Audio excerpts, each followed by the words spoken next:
Alright guys, it's about time for a Wii Collection, so here we go. Klonoa. For those of you that know me, you know I love this series. This is actually a port of the original PlayStation 1 game, and it's beautiful. You don't even have to worry about going out and trying to find the original now with this one out, because this is like the perfect version of that. Updated graphics. They didn't update the music. They didn't really add too much extra either, but for the price, you can get this for $30. You gotta try it out. People out there that love platformers, especially Mario, Sonic fans, and you've never played Klonoa, this is your perfect chance. Go out and try this one out. Mushroom Men: The Spore Wars. This is a game that I had been following a lot before it came out, and I was really pleased with the final product. This is a 3D platformer that has a great sense of style.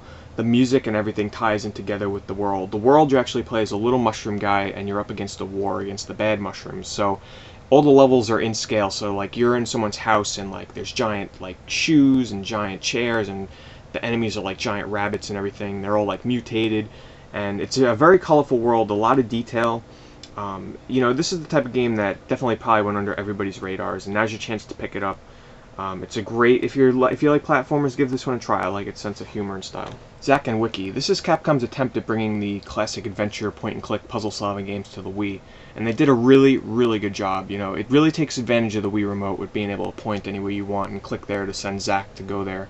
The style of this game is great. It has a cel-shaded look. It looks like a really good cartoon come to life, and it's very, very challenging. This is like one of the most deceiving games I've ever seen, because the cover, you know, it looks very kiddie, like a cartoon or something, but the puzzles are very, very challenging. So if you're the type of person that likes, you know, those classic style PC games with really great puzzles, you got to check out Zack and Wiki.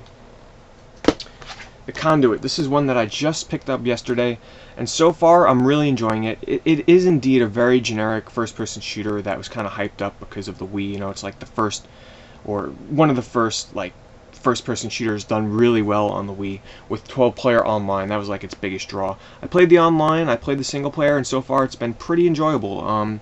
They have a lot of customization for the controls and the aiming and everything like that, but for the most part it's like constant fighting in the single-player. You're always shooting something so far. The online's been running pretty good. There's a lot of different maps and modes and everything like that. Pretty standard fare though. You know, if you don't have an Xbox or a PS3, this is definitely a good bet to get if you like first-person shooters and you want to play online. Wario Land Shake It. This is like a love letter from Nintendo to fans of 2D platformers that own a Wii, because really 2D hand-drawn games like this that are in the platforming genre, they really don't show up on consoles at all anymore. And this is a really welcome addition to that, because unless you have like a DS or a PSP, you don't see games like this anymore on consoles. It's done really well. You know, you're getting from point A to point B, and then you have to get treasure and bring it back to the beginning of the level as fast as you can. A lot of item collecting, tons of coins. The Wii remote waggling is kept to a minimum, and when they do use it, it's, you know, it's used fairly well. It's an enjoyable game. If you like Mario type 2D platformer games, you got to check this one out. Blob. This is one that I had really high hopes for, but it didn't turn out exactly as I had hoped. Basically, you're in these 3D worlds that start off black and white, and your character has to defeat enemies to gain a color himself and paint the world, and that, you know, unlocks new areas to go to, and the puzzles themselves are where you have to mix colors to, you know, create certain colors, to paint certain buildings those colors. So, you know, if you want purple, you got to mix blue and green together, but you got to make sure you don't touch the red enemies and stuff like that. It's pretty enjoyable. If you're looking for something different, it's not a bad purchase.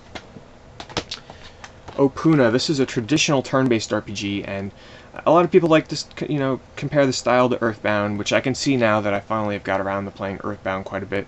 The battles themselves are unique in that in most RPGs you power up your characters', you know, swords and armor by buying new ones, but in this game you actually power up your characters' bonbons, which each character has like a circle, floating circle that goes over the top of their head, if you can see that on the main character there. And it takes a while to get going, but once you get your characters into your party and everything, they all have their own unique little bonbons, and you power those up. And it's a very traditional RPG. It has its faults, you know, the maps aren't always the greatest, and it's pretty slow in the beginning, but it's an enjoyable RPG.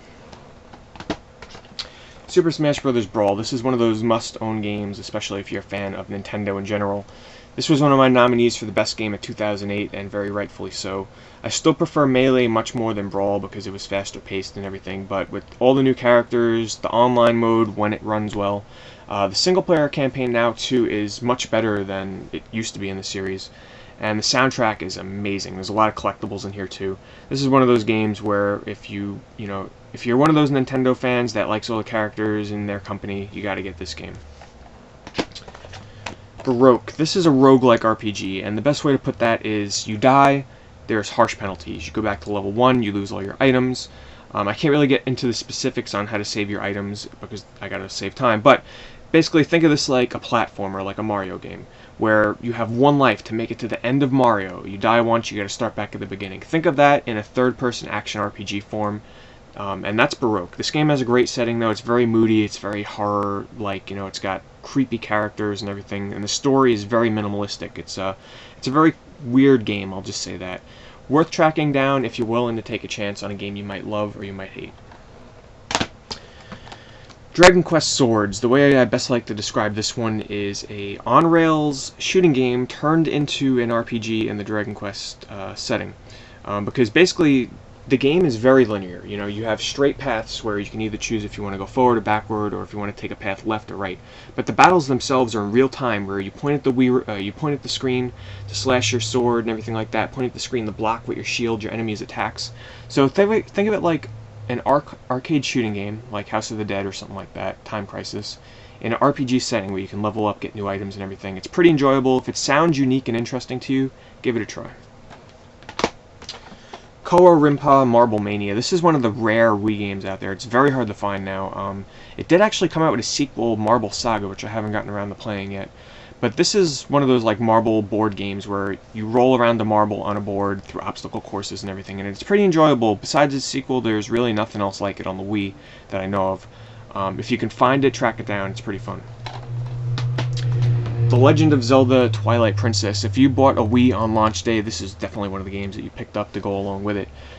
It's huge. This game is like 40 plus hours, a big adventure, tons of different dungeons as usual in Zelda games, you know, very diverse characters and worlds, and the graphics are really good. As usual, a great soundtrack, and the one thing that had a lot of people concerned was playing this on the Wii, you know, moving the remote to slash your sword and aim your bow. I can just tell you that it all works really well. For a Wii launch title, everybody expected it to be ruined by those controls, but it turned out working really well. Fans of Zelda games, I'm sure you already own this, but if you're picking up a Wii, make this one of your top priorities.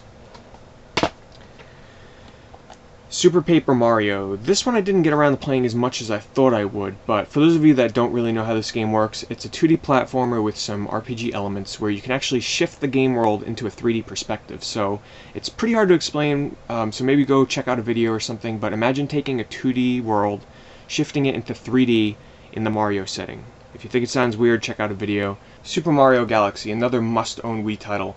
And really, you've never played any other game like this. It's a unique take on the platforming genre where, you know, the gravity element where you can jump from like planet to planet and just walk entirely 360 degrees around entire levels and everything is a really neat idea. I'm still a fan more of Super Mario 64, but I do prefer this much more than Sunshine. It's a great adventure. If you own a Wii or you plan on getting one, this is another one you gotta get right away.